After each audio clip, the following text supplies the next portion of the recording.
Tribuners, sejak Kamis 1 September lalu, kapal wisata Ale-Ale Ketapang telah resmi beroperasi, yakni dengan rute menyusuri Sungai Pawan. Tribuners, kapal wisata Ale-Ale ini setiap harinya beroperasi mulai pukul 15 hingga 22 waktu Indonesia Barat. Untuk naik kapal wisata ini, Anda hanya perlu membayar biaya sebesar Rp25.000 saja per orang. Dan untuk mengetahui keseruan naik kapal ini, kita sudah terhubung dengan rekan Nur Imam dari Tribun Pontianak. Silakan rekan Imam. Ya, halo Ariska, Tribuners. Jadi saat ini di Kabupaten Ketapang, Kalimantan Barat sudah memiliki objek wisata baru, yakni kapal wisata. Kapal wisata yang bernama Ale-Ale Ketapang ini adalah wisata menyusuri Sungai Pawan yang mulai beroperasi sejak 1 September 2022 kemarin.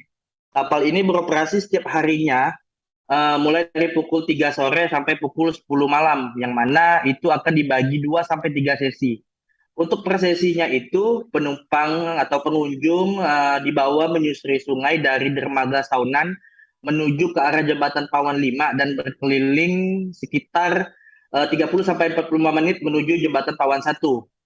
Nah, untuk harga, setiap penumpang akan dikenakan tarif Rp25.000 per orang, sedangkan untuk anak di bawah usia 5 tahun itu gratis. Selain menyusuri sungai, di atas kapal juga ada fasilitas kantin yang mana nanti penumpang atau pengunjung bisa memesan makanan atau minuman di sana. Nah, yang tidak kalah menariknya juga, di atas kapal juga disediakan fasilitas karaoke, yang mana selain bersantai nanti pengunjung juga bisa sambil berkaraoke ria di atas kapal.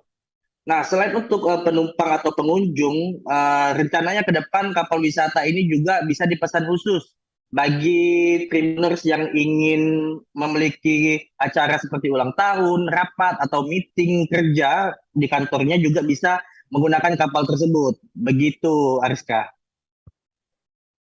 Baik, rekan Nur Imam dari Tribun Pontianak, terima kasih dan selamat bertugas kembali. Jangan lupa subscribe, share, komen, dan like ya.